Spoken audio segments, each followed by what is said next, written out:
Доброго времени суток, друзья! Это видео номер 15 из серии «Проектируем современный дом». На этом видео мы запроектируем дымоходы на нашем доме, а также поставим внешний камин на террасе нашего дома. На плане крыши я с помощью инструмента «Стена» рисую мои дымоходы.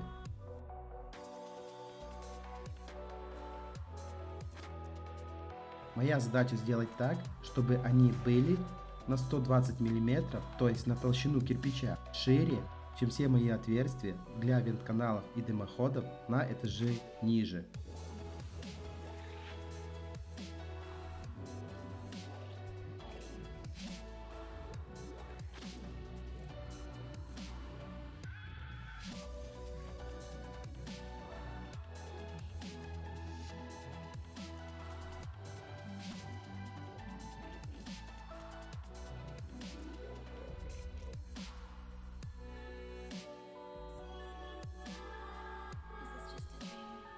Итак, я смотрю в 3D, что у меня получилось. На данном этапе дымоходы слишком длинные. Я их укорачиваю. И в интернете я ищу шпаргалку по построению дымоходов.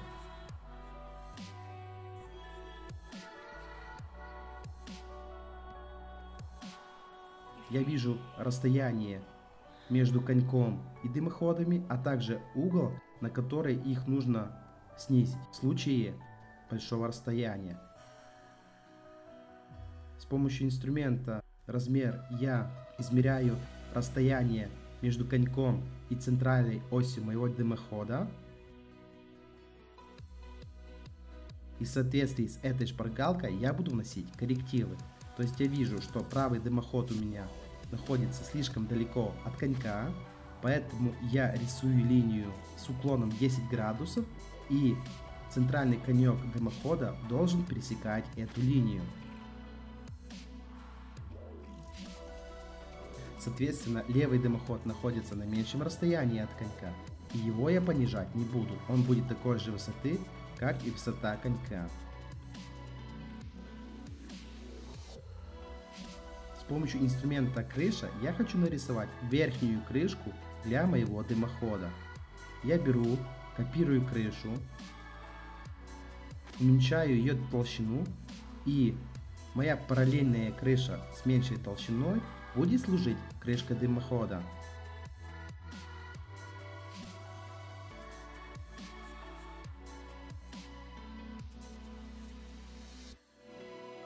С помощью инструмента вычитания я вычитаю все, что находится выше моей крышки. Оператором служит мой скат крыши.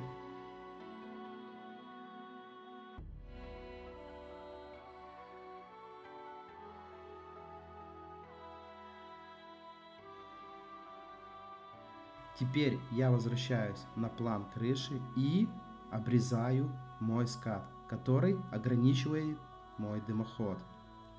Обрезаю по всем сторонам.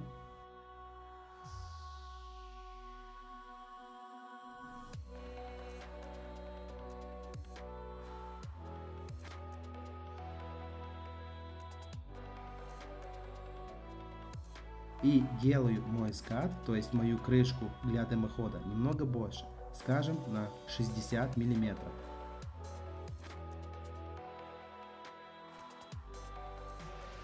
Смотрю 3D, что у меня получилось. Вот у меня получилась такая достаточно симпатичная параллельная крышка, которая накрывает мой дымоход.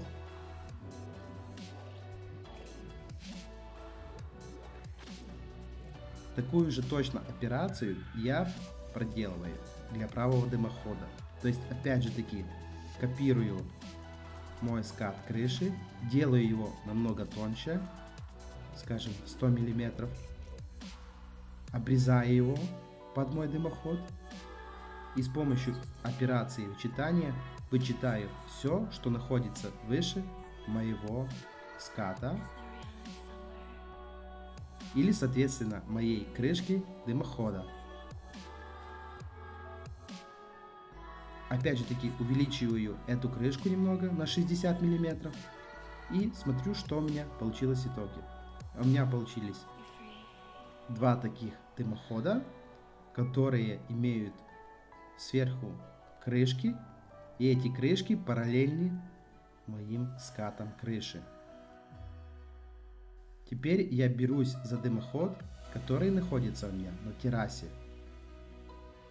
Я немного его удлиняю и корректирую расстояние от моего дома до моего дымохода, чтобы в итоге оно имело какое-то равное число. В данном случае это 2 метра 20 сантиметров. Выставляю высоту моего дымохода.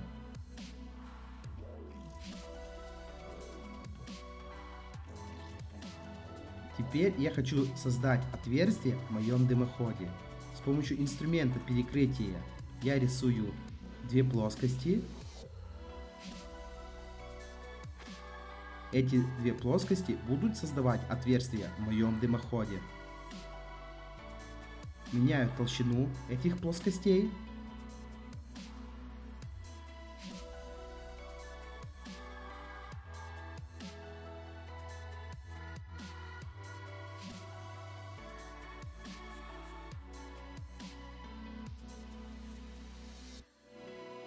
Толщину я выставляю 120 мм, потому что это высота одного кирпича.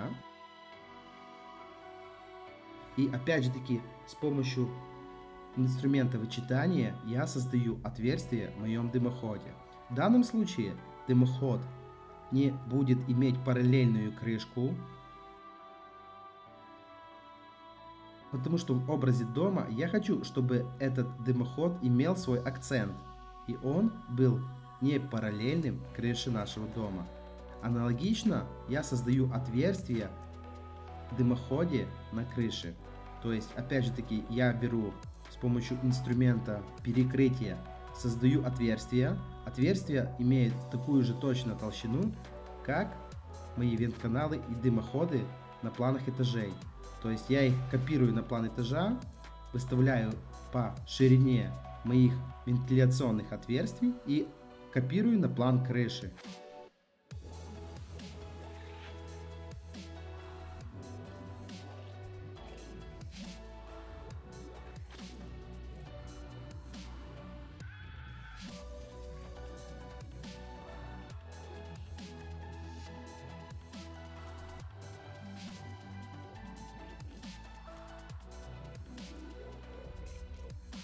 Аналогичную операцию я проделываю для меньшего дымохода.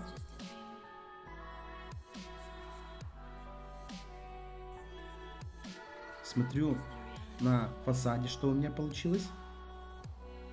Выставляю эти небольшие перекрытия на свою нужную высоту. Итак, я их выставил на нужную мне высоту. То есть у меня получатся большие отверстия для отвода дыма и воздуха из моего дома.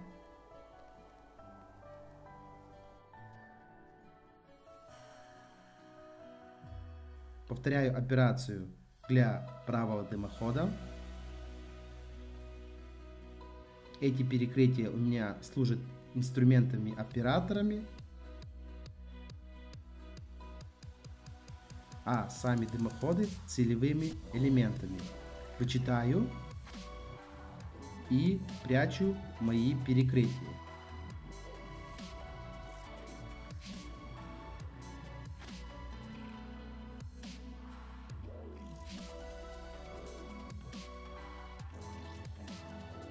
И смотрю, что у меня получилось. Вот у меня получились такие дымоходы с корректными отверстиями, то есть сколько у меня отверстий и какой они толщины.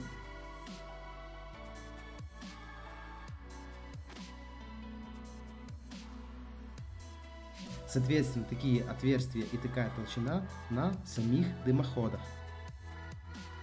Я решил добавить нижнюю крышку для придания большей динамики моим дымоходам.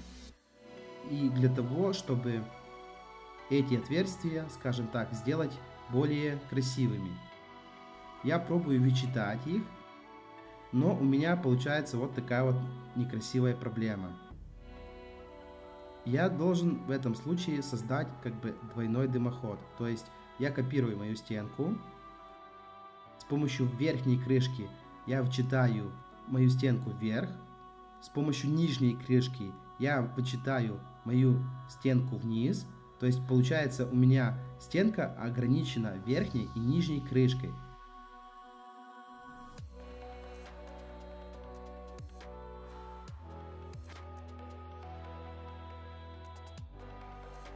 Теперь я использую мои элементы оператора для создания отверстий.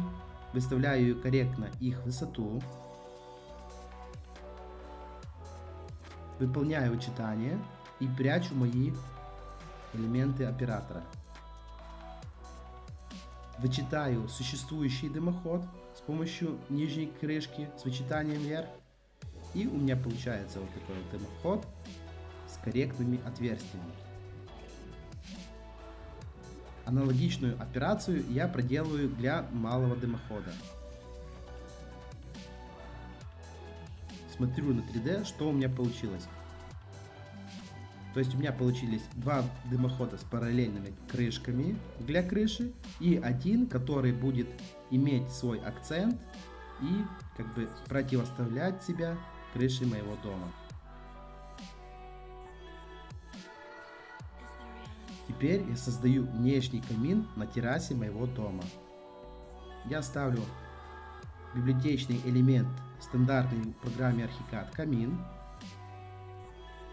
Выставляю его ширину.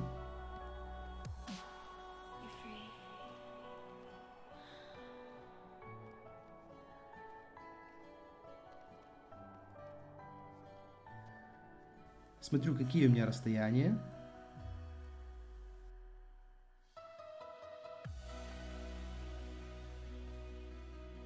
Выставляю большую ширину камина.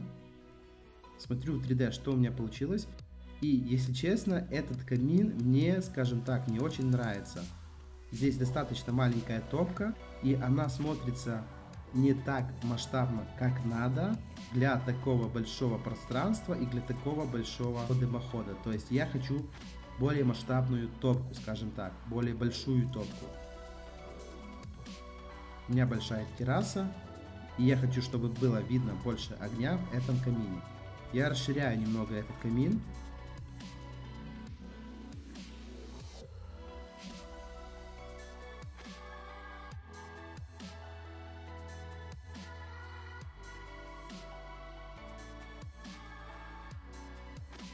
Немного в 3D меняю его параметры, которые мне не нравятся.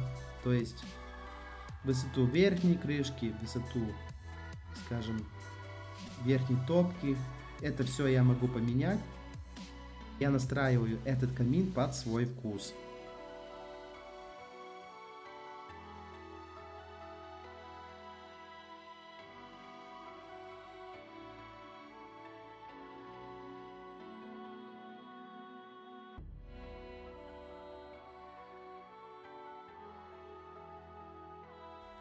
Немного его задвигаю.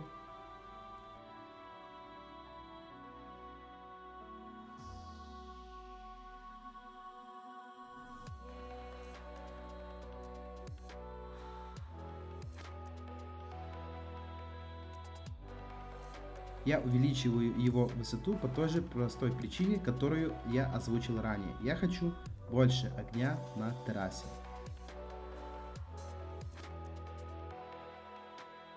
В данном виде он уже более-менее мне нравится, этот камин. Теперь я выставляю полки для моего камина. Простым инструментом перекрытия я рисую свои полки.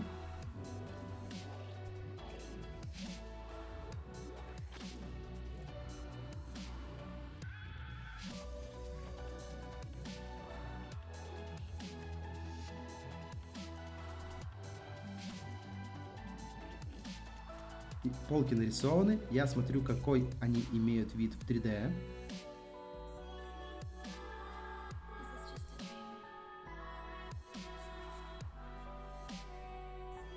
Выставляю свои полки по высоте. опять корректирую некоторые параметры в своем камине, в данном случае нижнюю полочку.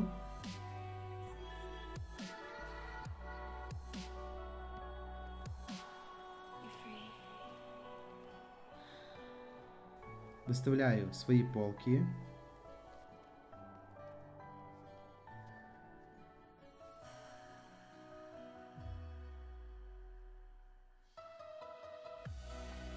Корректирую их.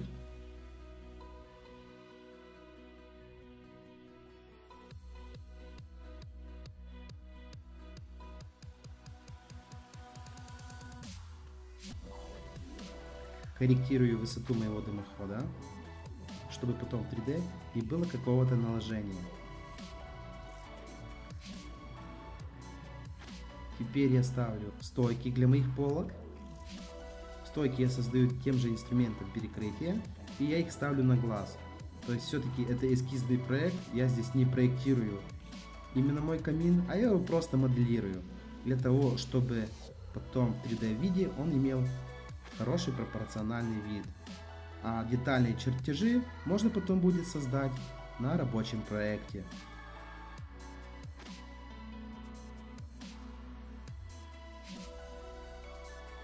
Под этими полками мы можем, например, хранить дрова для нашего камина, а на самой полке могут быть какие-то или декоративные, или какие-то полезные вещи, типа посуды для совместных каких-то посиделок. И вот у меня получился такой камин с такой интересной топкой. И я думаю, когда мы будем создавать 3D-визуализацию, он будет создавать такой интересный образ дома.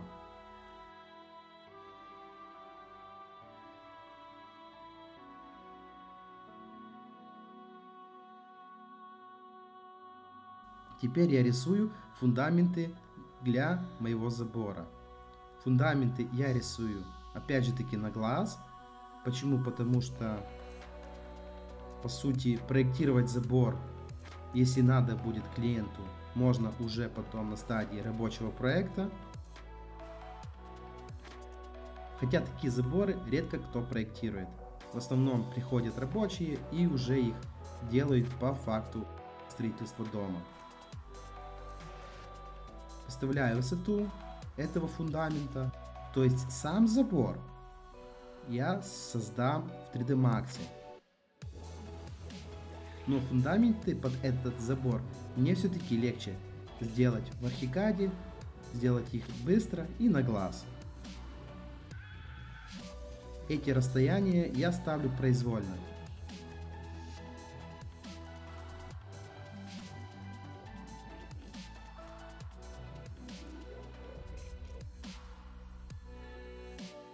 Смотрю в 3D, что у меня получилось, и выставляю забор на уровне. То есть у меня будет многоуровневый, и он будет копировать ландшафт участка.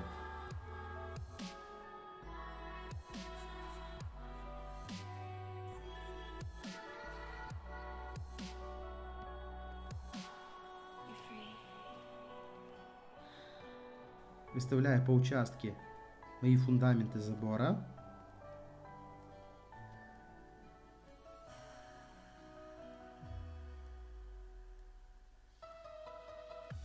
Так, чтобы они более-менее корректно копировали мой рельеф. И смотрю, что у меня получилось. С помощью инструмента «Найти и выбрать» выбираю мой забор.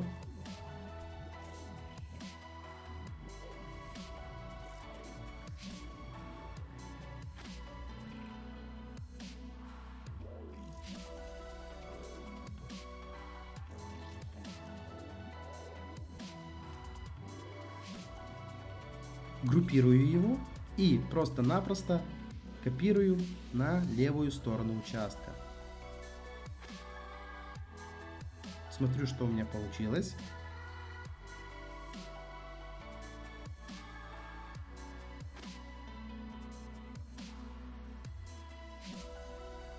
Фундамент забора я все-таки должен немного подкорректировать. так как у меня рельеф участка немного меняется. Или вернее, я все-таки подкорректирую сам рельеф, а не забор. Вот такой у меня получился фундамент забора вокруг моего участка. На следующем уроке мы будем проектировать передний забор и ворота нашего участка. А также мы будем выставлять водостоки по периметру нашего дома. Спасибо за внимание. Надеюсь, вам было интересно. Надеюсь, вы узнали что-то новое.